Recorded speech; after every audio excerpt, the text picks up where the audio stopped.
بسم الله السلام عليكم ورحمة الله وبركاته.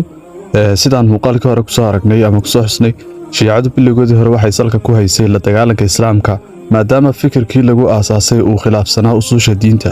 ragii ka dambeeyayna ay colaad iyo xumaanba u qabeen saxaabada iyo culimadii waaweyned ee muslimiinta hagardaamooyinkii ay meeleegi jireen waxaan ka dheehan karaa taariikhdooda iyo meelihii ay ka soo baxeen waxay ku dhigeen dil xasuuq iyo barakicinba taas oo ilaa maanta taagan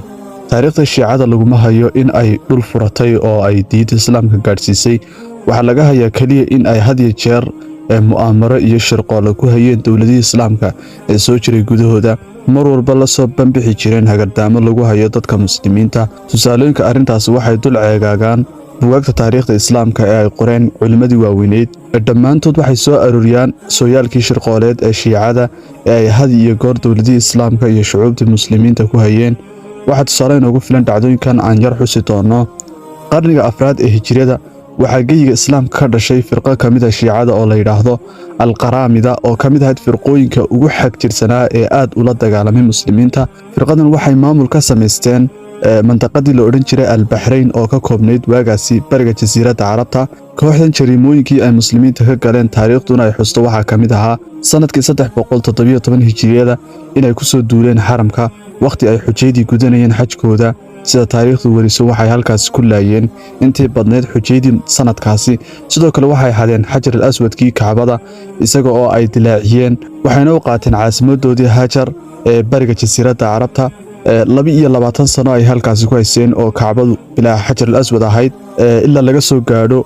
sanadkii 339 hijriyada oo laga soo celiyay colaadda iyo xumaanta ay kooxdaasi shiicada ahayd muslimiinta u qabtay ayaad ka dheehan kartaa dhacdadaasi in xujay xajkooda gudanayso joogana xaramka ilaahay subxaanahu wa tacaala xurmeeyey in xataa xawayaan lagu dilo ay reebanayd in lagu laayo dad muslimiin ah waad garan kartaa nacaybka ay kooxdaasi u qabtay islaamka iyo inay dadkaasi muslimiinta ah u arkayeen gaalo iyo faasiqiin dhiigoodu xalaal yahay xataa xaramka dhexdiisa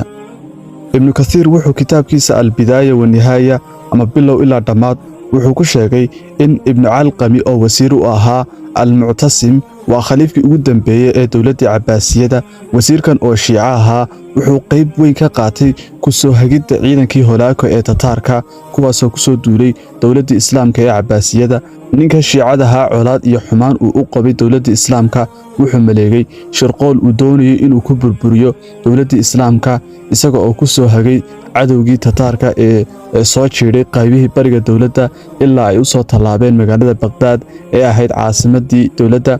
tallaabooyinkii uu qaaday ee uu ku shirqoolay khilaafada islaamka waxaa ka mid ahaa ugu horrayntii wuxuu ku tallaabsaday inuu tirada ciidanka dowladda yareeyo isagaa inta badan ruqseeyey qaarna mishaaraadkii ku yareeyey si ay isaga tagaan arrintaasi waa uu ku guulaystay waxaa la tilmaamaa in tirada ciidanku ay ahaayeen ilaa 100,000 howlgalkaas uu sameeyey wuxuu tirada ciidanka kaga dhigay ilaa 10,000 khaliifkii muslimiinta ee almuctasim wuxuu ugu sheekayn jiray in ciidanku aad u heer sarreeyo tiro iyo taya ahaanba wuxuu si aad ah uga ilaaliyay khaliifka inay gaadhaan dhammaan fariimaha iyo qoraalada ay culimmadii iyo waxgaradkii u gudbinayeen iyaga oo uga digayay khatarta soo socota sidoo kale wuxuu ka ilaaliyey inay u galaan oo ay warbixinta dhabta ah ee khatarta cadowga siiyaan tan kale wuxuu sameeyey inuu xidhiidh qoraal ah la sameeyo hogaamiyihii tataarka isaga oo ku dhiiri gelinayay kuna damac gelinayay inuu ku soo duulo magaalada baqdaad si uu u qabsado una tilmaamay inuuna ciidan xoog la jirin khaliifka iyo maamulkiisuna aad u liitaan oo ayna iska caabin karin tataarka ugu dambayntii wuxuu khaliifka ku qanciyey in holaaka uu doonayo heshiis ee uuna rabin inuu baqdaad qabsado haddii kala badh oo badh la siiyo wax soo saarka ciraaq inuu iskaga noqonayo arrintaasoo ahayd been abuur uu doonayey inuu khaliifka u tuso inuuna dagaalamin hogaamiyaashii iyo culimmadii ka hor yimidna uu khaliifka ku diray ilaa uu khaliifkii muslimiintu ku qancay in holaaka doonaya heshiis kadibna isaga waa khaliifka reerkiisii howlwadeennadii dowladda culimmadii iyo ganacsatadii magaalada baqdaad iyo dhammaan waxgaradkii waxaa loo diyaariyey inay la kulmaan holaako oo magaalada duleedkeeda ciidankiisa la dul taagan wuxuu ibnu kathiir raxmatullaahi caleyh kitaabkiisa ku xusay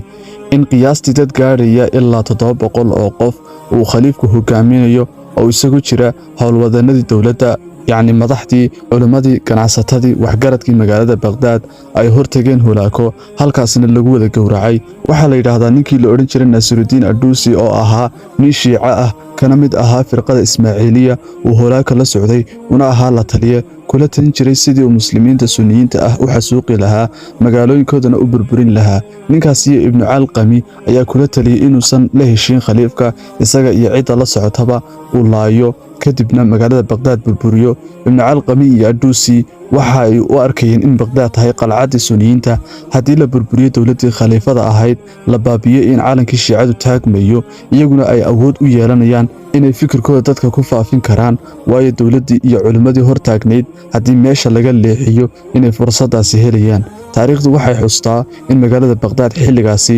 1258 oo holaaka soo galay lagu laayay ilaa 2 milyan oo qof sidoo kalena lagu baabiyay hanti aan la qiyaasi karin masaajidyo guryo iyo beero intaba la burburiyay. waxyaabihii ugu darnaa waxa ka mid ahaa maktabadii ugu weyneyd dunida xilligaasi ee Daarul Xikma oo malaayiin kutub ah itaalay in kutubtaas lagu guray webiga Dijla. musiibadaasi muslimiinta ku habsatay waxa sabab u ahaa xiqdiga iyo xumaanta shiicadu u qabto dadka muslimiinta ah ee sunniyiinta. labadaas nin ee mujrimiinta ahaa ee sababay musiibadaasi maanta shiicada joogta waxay u arkaan haliyeeyo taariikhda baal dahab ah kaga jira. sanadkii 907 hijriyada waxa dhulkaasi Iiraan ka dhalatay dowladii shiicada ahayd ee Safawiyiinta oo uu aasaasay Shah Ismaaciil ibn Haydar as-Safawi. xilligaas waxa caalamka islaamka ka talinayay khilaafadii Cismaaniyiinta ee Sunniga ahayd. ninkan Ismaaciil as-Safawi la yiraahdo wuxuu bilaabay inuu fikirkan shiiciga ah ku faafiyo dhulkaasi cidii ku diidana uu dilo. waxa la yiraahdaa wuxuu laayay malaayiin dad ah oo ahaa sunniyiintii dhulkaasi deganeed ee Iiraan iyo Ciraaq. khaliifkii muslimiinta ee Saliim wuxuu ku soo qaaday duulaan ballaaran uu doonayay inuu dhulka kaga saaro waana ku jabiyay taasoo keentay in Safawiyiintii ay xulufo la noqdaan dowladii ahayd cadowga koowaad ee islaamka xilligaasi ee Boortaqiiska. waxay ku soo hogaamiyeen inay dhulka muslimiinta qabsadaan gaar ahaan xeebaha koonfureed ee islaamka xeebaha badda cas taasoo keentay inuu Boortaqiisku qabsado magaalooyin badan oo dhaca xeebaha. intaas waa tusaalooyin ka mid ah mu'aamarooyinkii ay shiicadu u maleegi jireen dowladihii islaamka iyo shucuubtii muslimiinta.